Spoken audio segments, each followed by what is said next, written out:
ideas on keto carnivore, healthy lifestyles, nutrition, but maybe I need to learn a little bit more about yourself as we get started here. Sure, that sounds good. Thank you, Dr. Kiltz, for having me on today with you. It's an absolute pleasure. I just want to say before I introduce myself, myself and my sons, especially my sons, Peter and Dante, they're 15 and 13. We're huge fans of you. We watch you quite a bit. And the biggest thing I'm going to have to say before I even get into introducing myself, Dr. Kiltz, is that I'm a passionate Canadian, but I'm of the Italian background culture, and my parents are Italian immigrants. So I admire you as a doctor because I know you have an Italian background, and so we look up to you quite a bit.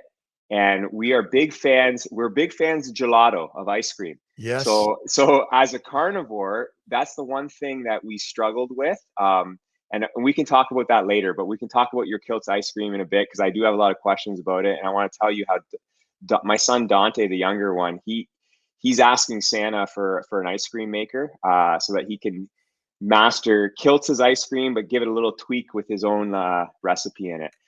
So, my grandparents are from Italy. My one grandfather, we never met. My father never knew his father. Kiltz is actually my father's stepfather's name, but my grandparents are Vigo-Quenz, Naples, and Rome. And, the culture, I love Italian food. I love Italian culture. I love all of our cultures.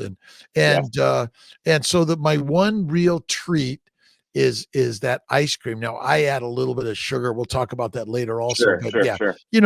Or something else. But all of this is for each of us to sort of make something different and unique out of it also. That's absolutely.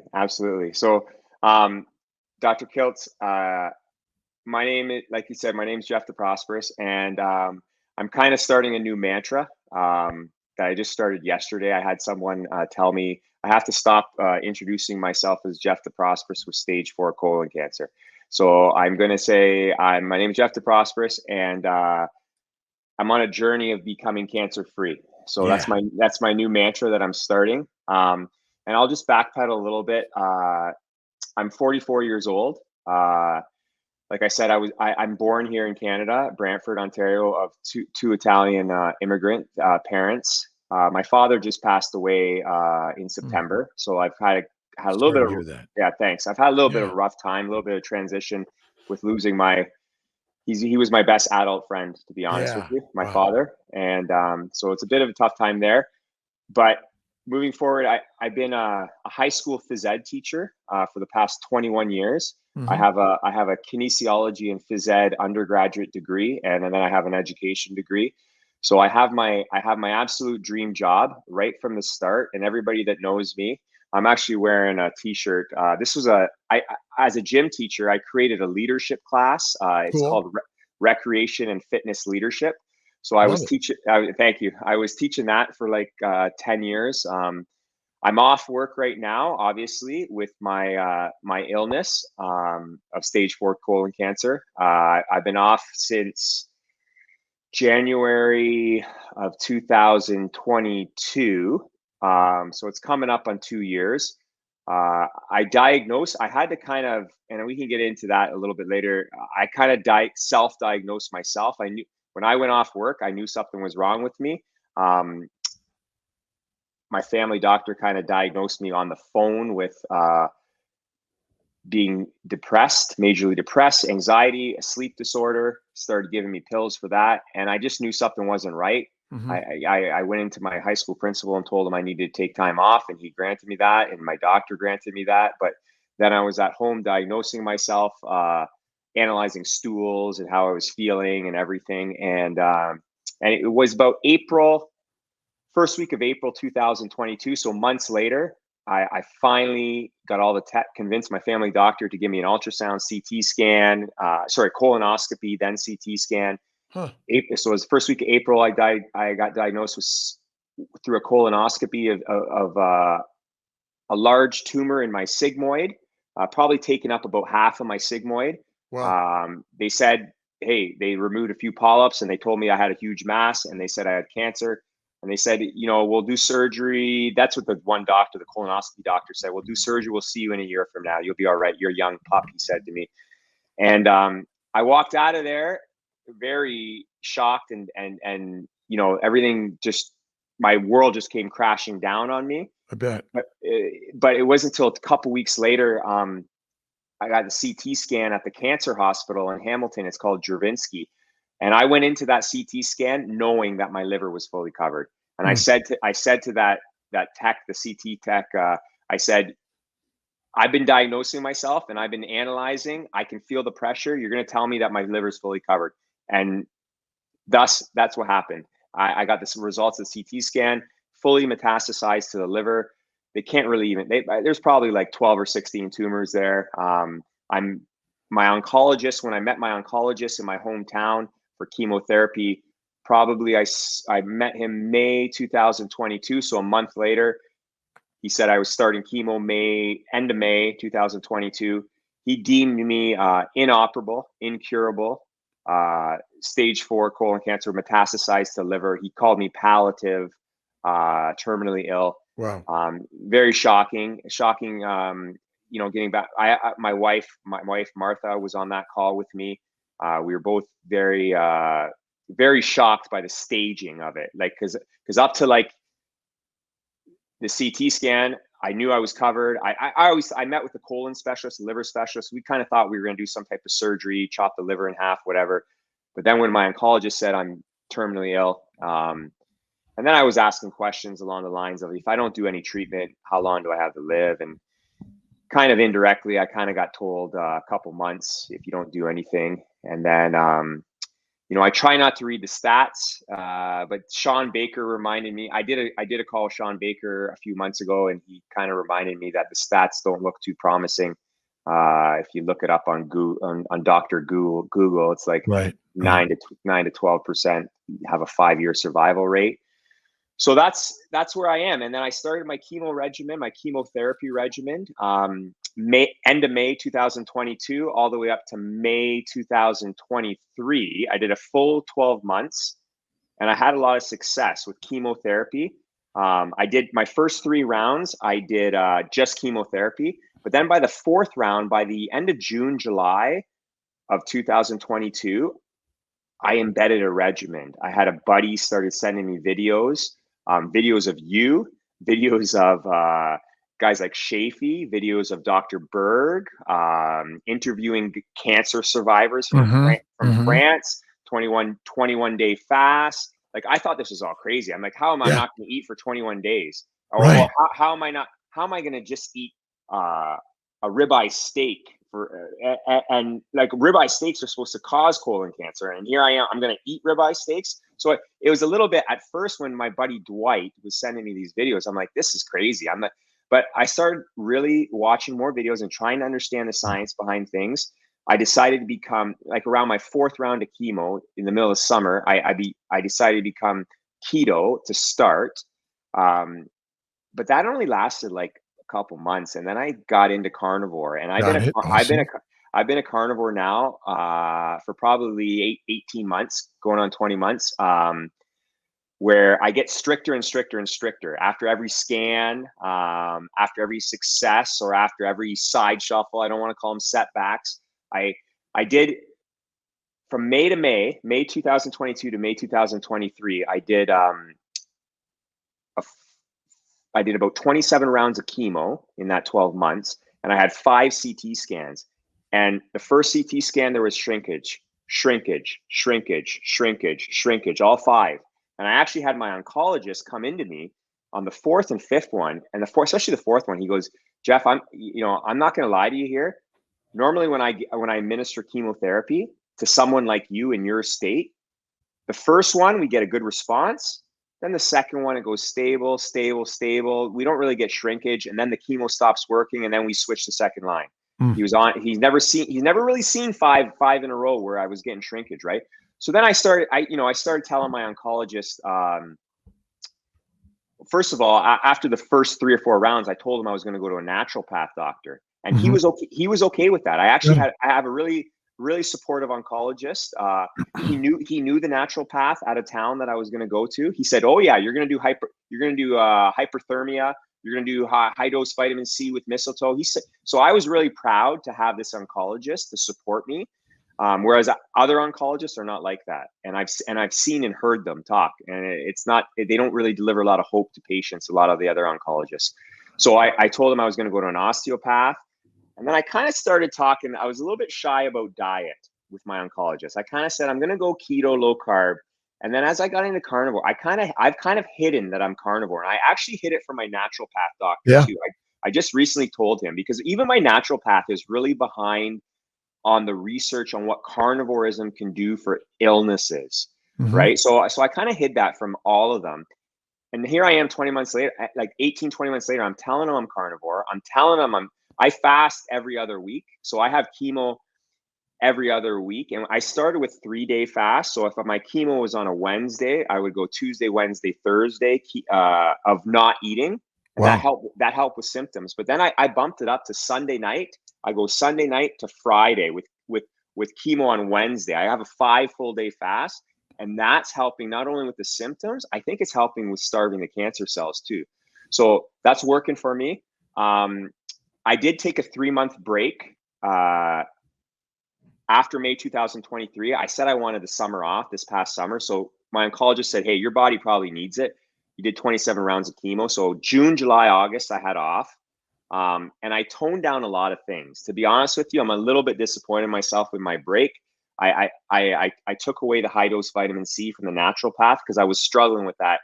I feel like high dose vitamin C, I wasn't sure if I needed it. I thought it was kind of glucose based, the vitamin C. So it was messing up my CGM. So I wanted to remove that. Got it. I went on a family vacation to Myrtle Beach, kind of had keto desserts with my family, cheated a bit. My father got sick in the middle of July and August. We checked him into the cancer hospital with leukemia. So I watched my dad filter away the whole month of August while I was off chemo. Thank God I was off chemo, to be honest with you, because I probably couldn't have handled it. Then my father died September 8th.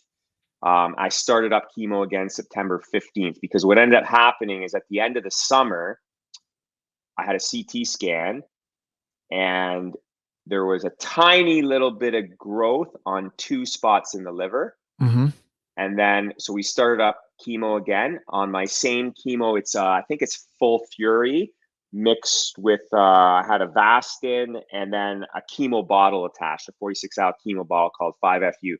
We started that regimen again from September to just recently. I had a 3-month CT scan and 2 spots on the liver started to grow a little bit more, 1 centimeter, half a centimeter. So I don't call it a setback. It's a side shuffle. My oncologist said, "Hey, the chemo stopped working. We got to switch to second line." So just my last Wednesday, I had Folfox. That's the new chemo. We dropped the Avastin, and I still have the 5FU bottle. It's a 46-hour bottle. I still have that. So that was last Wednesday. I had the bottle removed Friday. I had a great weekend this past weekend. And now, but you know what? I'm eating this week carnivore. So I'm not fasting. I'm eating carnivore all week. And I'm trying to become more and more lion diet, to be honest with you. Yeah. And next week I got chemo again. So I'm going to stop eating Sunday night again, do my 5-day fast. I'm setting a lot of goals right now that I've readjusted my regimen. I also take a lot of supplements. I'm starting to do heat and cold therapy. I introduced hyperbaric chamber yesterday. I went there. Cool. So I'm adding more and more. And I met a guy today, actually a Wim Hof instructor. I'm going to start with breathing and do more cold plunges. So I'm sorry, Dr. Kiltz. I talked a lot there. And No, I love this. This is the story that's so imperative for all of us to hear. Thanks. And I'm so sorry about your dad passing. Thank And you. You're going through so much. I'm just curious about the fasting versus just staying on the lion's diet or the carnivore. And I don't know if you've listened to or gone and looked at Sophia Clemens, Paleo Medicina. Sophia Paleo Clemens. Medicina, Okay. Sophia Clemens. I did a interview with her. Oh man, 3 years ago, maybe 2 years ago. I don't even remember how long it was. 2 or 3 years ago, but Sophia Clemens, Paleo Medicina, and they also is Thomas Thomas Seyfried. Yes. I did a round table with him, and I'm doing a one-on-one with him January 9th. Yes. I did get a chance to see it. And so the fasting and the, how does that fit into all of this? What do you think it's getting you in the process? Okay. That's a good question. And I question myself on that all the time too, because as an Italian, I love eating, right? And I enjoy being around the kitchen table quite a bit. And my new diet, I love it. I don't miss pasta and bread, and we can talk about that later. I'm loving my red meat, and I'm loving my lamb. I'm loving my beef. I'm loving my lamb. So I'm thinking, why don't I just stick with this the whole time too? But Thomas Seyfried especially, I learned about the 3-day fast from someone else, someone that actually is in remission in my hometown. She did a 3-day fast, and I learned from her. But then studying Thomas Seyfried, and actually Dr. Walter Longo as well from Italy, because he's big on the fasting around chemo too. Doing like a 4 or 5-day fast, especially Dr. Walter Longo, you're suppressing you're getting your glucose really low. Not only that, the glutamine, because Thomas Seyfried talks about 2 things that cancer feed off of tumors. It's glucose and glutamine. Right. And I got no problem controlling the glucose being on a carnivore lion diet. No problem at all. But the glutamine I'm struggling with big time. And I'm trying to pick Professor Seyfried's brain a little bit on that one, because glutamine's in pretty much every food, especially it's an amino acid, right? That's in red meat, especially. And actually, Dr. Anthony Shafee taught me something that I didn't know. I did a call with him a couple weeks ago. He said, cooking meat for a longer period of time, like in 8 to 12 hours, smoking it, doing whatever, will suppress the glutamine content in the meat itself a bit more. So that's a tip that I'm trying to pick up these tips. Huh. And Seyfried talks about the one way you can definitely get rid of that glutamine is by not eating, is the fasting. Right. So, and the fasting part of it, I watched Dr. Berg, was one of my first videos a couple years ago, interview that, I think his name was Fred Avar from France, and another guy, his name's Guy, for France as well. They did these 21-day fasts where I think they probably learned it from Thomas Seyfried. Thomas Seyfried has studied, like once you get into that 14 up to the 14-day to 21-day, he really just thinks the body probably there's that natural state of autophagy. And I think they also say you go even deeper into mitophagy, where the mitochondria actually start to repair itself. And so I'm trying to understand it. And I'm learning every single day, Dr. Kiltz. Well, I think that's what we're all learning every day. And I was, Sophia Clemens doesn't use fasting, which I thought was always very interesting. I think fasting is one of the very best things we can do because your sugar is the lowest it's going to be. Yes. The plant sugars and the other poisons that come from the food we eat. And you're right, glutamine and Dr. Seyfried talks a lot about how glutamine and glucose both feed cancers. It sounds like you're overall getting better, but you're coming up to these bumps in the road. Yes. Overall, yes. Is that kind of where you're at this point? That's where I'm at. And, we could talk about and I try to surround myself with positivity as much as possible and the right people. But no matter what, you get these Shafee warned me about this when I first started this YouTube journey, which I'm very new about. He's like, you're gonna get these people judging you and this and that, and oh, must be nice you're off work, or you're cancer free. Why aren't you back at work yet? I'm like, what I don't understand what I try to get rid of these people and don't have them in my life and just kind of ignore them. And I surround myself with positivity. And the people got to understand, yes, I try to simplify things the way Seyfried has taught me. This is a metabolic disease. This is not my fault. In terms of genetic mutations, he says this is caused by your lifestyle. It's my lifestyle, right, that caused it, and I caused it, and I'm trying to firmly believe that I can reverse this. So that's where I'm but these bumps in the road, I think they're all part of my journey. Mhm. And I got to figure out which people, and people like you, Dr. Kiltz, you know, I'm here today because I want to learn. I want to pick up a little bit of timbits from you too to help me out. Well, we're doing this together, and I love the your comments, and we're co-sharing this together, Thanks. and whatever we're putting out here, I think we need to share it even more. Cancer is just spreading so many people, and I've had so many of my friends who have gone through it, and I think Thomas Seyfried changed my life when I learned about metabolic disorder in the sense of a cause of cancer. It's essentially, I think it's a plant poisoning. We're being poisoned by plants and protein.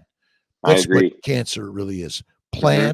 Plant-based, protein-based, low-fat diet, and eating 3 to 6 meals a day is the game changer. And by going carnivore, ketovores help, carnivores better, fatty Yes, meat, salt water, 1 meal a day, and throw in some fasting in there, however often you do it. Now that you've gone through all of this, the fasting I think is still valuable, but it's the add the fat. 100%. You got to eat the fat, and I've learned from all the people you've mentioned who are still learning. I am still just a student of life, and what you're bringing to the table and helping all of us, because so many people are healing from cancer more so than ever before, I believe, and a lot of it is due to people like Thomas Seyfried and again Chafee and Baker and all the other people out there. But Sophia Clemens is someone that I think you should really take a I'll look at. I'll definitely check her out. Wim Hof is a vegetarian, but he's amazing because the mind is the real master. So the Yes. mind, his mind is masterful, and so if you can overcome the body with the mind, which very few people. I mean, the guy is amazing. The fact that he can go into the cold like he does, and the breath work like he does. Yes. I have not gotten anywhere near what he's doing, for sure. But I think that his work is really amazing for sure. And you talk a little bit about your leadership group, Yes. and I think that's probably such an important thing to bring to the table. Can you talk a little bit about your work in the leadership for your students and how you're using that today in the work you're doing for yourself and sharing that? Absolutely. Yeah. Um, before I get into that leadership thing and what I'm doing, Please. I just want to say, because I you said something that it's a mantra of yours that I want everybody to hear. You always say carnivore heals, keto helps, and I love that. That's your phrase, right? And it's so true. What I'm learning, carnivore does heal. Yeah. And at the beginning, I wasn't really convinced that carnivore is not going to heal me. I always thought like it was going to be fasting, it was going to be chemo, it's going to be my natural path, it's going to be my all the other things. But I'm starting to really believe that carnivore heals. It really does. And you're totally right with the plant toxins. Like and now that my eyes are open to all this, it's hard. It's very hard for me when I walk into like a food court or something and I see all these people eating all these plants. I'm like, oh my goodness, I just got to keep my head down and not say anything, right? Um, sorry, you're muted there, Dr. There, Kiltz. there you go. There you go. There you go. You get me. Okay. Cutting out a bit. You got Yeah, me? I got you. Yes. Okay. So I getting now that leads into my leadership role because Yeah. I I I see these people, I see everybody what they're doing, and the tough thing where I'm challenging with right now, I'm not working presently as a teacher, but my school board and my principal and the staff at my high school, the phys ed department that I was the athletic director, phys ed department head, they've kind of opened up and granted me, hey, if you want to come in and volunteer and be a coach and volunteer in some phys ed classes, being a guest lecturer once in a while here and there, do it. And my oncologist encourages me, and my natural path really encourages me to exercise. Right. And I have questions for you about exercise because I know that's one of your 5 pillars of diseases. I watched it all the time. So I do have questions about that. But it's also good for me to move as much as possible. So with cancer, right? So I'm coaching. I coached all last year. My son Peter's in grade 10 right now, so he entered in grade 9 last school year, and he participated in 6 sports at my high school. And I was coaching 3 of those sports teams because I would have been anyways if I was working, right? So I did continue as a volunteer with my buddy Dwight, who's on my leadership team, my coaching team. He helps me coach. We did volleyball, basketball. I do girls soccer actually in the spring. I help with the boys soccer. And I try to help out with track and field here and there and stuff like that. I'm trying my best to it's good for my mindset to stay involved. Okay. So, Absolutely. and the students see me, I think just naturally as a leader, they see me, hey, Mr. Prosperis, he went off work. They were kind of wondering, there was rumors going around Brantford that I was dying in a hospice when I first went off. That's the nastiness of a 100,000 population city. It acts like a small town, actually. Right. So, but then when I started getting out there and the students see what I'm doing, we don't need to have cancer and be lying in bed waiting to die, right? We need to live. We need to live our life, and that's where I came up with when I started the YouTube channel. I named it. My channel is called Blessings on My Journey. So every single day is a blessing to me. I try to approach it like that. And I show my students that, right, when I'm coaching them. And Coach Dwight and I, we do talk to our students more about life too. Just because I'm coaching a kid in basketball doesn't mean, hey, I'm only going to teach you how to dribble, shoot, and do a layup and play defense. No, we talk to our athletes. We talk to them about sleep. We talk to them about nutrition. We talk to them about fasting. We talk to them about preparing their bodies for performance and life, right? And after high school. So it's a little bit, to be honest with you, Dr. Kiltz, there has been over the past, and I'm coaching right now, over the past year and a half of me volunteering and going back, and I have a different mindset. I'm not going in there holding up Canada's food guide or the US in America, your US food pyramid or whatever, because I'm kind of embarrassed, to be honest with you, what I've taught in health classes for the last 19 years. Right.